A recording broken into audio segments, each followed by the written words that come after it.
কেন শুভ মুক্তি বা রিলিজের ডেট একদিন এগিয়ে এলো? এই যে 3 ঘন্টায় হাউসফুল হয়েছে, সেই কারণে সেটা প্রেডিক্ট করতে পেরেছিল। অঙ্কুশই আমাকে বললো যে তুমি ছবিটাকে আগে নিয়ে এসো। অঙ্কুশ আমার উপর দেবে না। দিস ইজ, আমি এটা বারবার বলতে, এগুলো পরিচালকদের বলা হয়, এটা অঙ্কুশ আমাকে আগের দিন ফোন করে বললো, শিবদা আমার যেটা মনে হচ্ছে তুমি একদিন প্রিপোন করে নাও, বিকজ একটা বাজ আছে আমার, সেই কারণে বাস হয়ে গেল। সেটা প্রুফ করে দেখিয়ে দিয়েছে। আমি ইন্টারভিউতে এডিট রুমে বসতে পারবো? আমাকে অধিকারটা দেওয়া হবে। বলছি সেটা প্রুফ করে দেখিয়ে দিয়েছে অঙ্কুশ, সেটা প্রুফ করেছে। না, কিন্তু সত্যি দর্শক তো এটা জানতে চাইবে, কারণ ইতিমধ্যে আমি নাম না করে বলছি যে বিশেষ একটা ক্ষেত্রের চাপ রয়েছে বা একটা চূড়ান্ত প্রতিযোগিতা, সুস্থ প্রতিযোগিতা রয়েছে, সেই জন্য এগিয়ে এলো সিনেমার মুক্তি, তাই কি?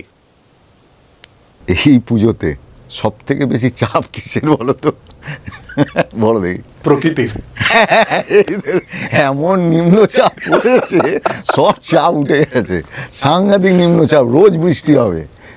এই চাপকে কি করে উপেক্ষা করবে তুমি?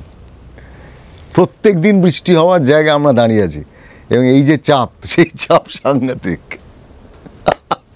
শিবপ্রসাদ মুখোপাধ্যায়ের কাছ থেকে সরাসরি উত্তর পাওয়া যাবে এই প্রশ্নের, এটা আমারও হয়তো এক্সপেক্ট করা উচিত হয়নি। অঙ্কুশের কাছে যেতে হবে। তোমার গলা কিন্তু ভীষণ সুন্দর। Thank you so much. ভীষণ সুন্দর। অঙ্কুশ, রক্তবীজ, অর্থাৎ রক্তবীজ ওয়ান হিসেবে বলি, বুঝতে সুবিধা হবে বা আমার বলতে সুবিধা হবে। আমরা দেখলাম গোবিন্দবাবুকে দাঁত নাম আসতে, একদম লাস্ট সিনে তার মুখ আমরা দেখতে পেলাম যে ধীরে ধীরে রক্তবীজ যে রয়ে গেল, সেই জায়গাটা নন্দিতাদি এবং শিবপ্রসাদ তুলে ধরলো। হিরো থেকে ভিলেন করে দিল এবারে। আমি অলওয়েজ, চিরকাল, শিবুদা জানে, আমি শিবুদাকে বলেছিলাম এক সময়, ভিলেন শব্দটা যদি আমি ব্যবহার নাও করি, আমি মুনির আলমের মতো চরিত্র চিরকাল আমি ম্যানিফেস্ট করেছিলাম করার জন্য। কেন সেটা ছবিটা দেখলে বোঝা যাবে। এবং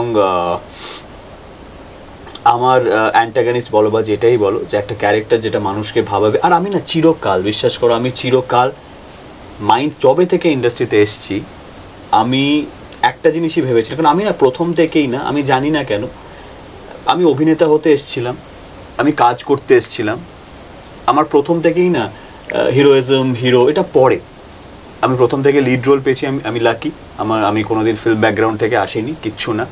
প্রথম ছবি পাই যখন কলেজের ফার্স্ট ইয়ারের এন্ডের দিকে, সেকেন্ড ইয়ারের প্রথমেই আমি শুটিং করতে শুরু করে দিই আমার প্রথম ছবি। এরকমভাবে জার্নি শুরু আমার।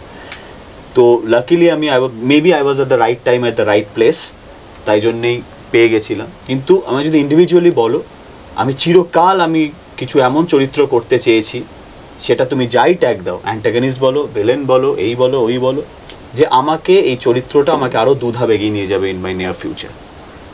আমি আরও ওরকম 10টা কাজ করব, মানুষের আরও কাছে চলে যাব। এবং আমার একটাই এজেন্ডা ছিল যে হল থেকে বেরিয়ে যেন অডিয়েন্স আমাকে নিয়ে বেরোয়, সেটা যেমনই চরিত্র।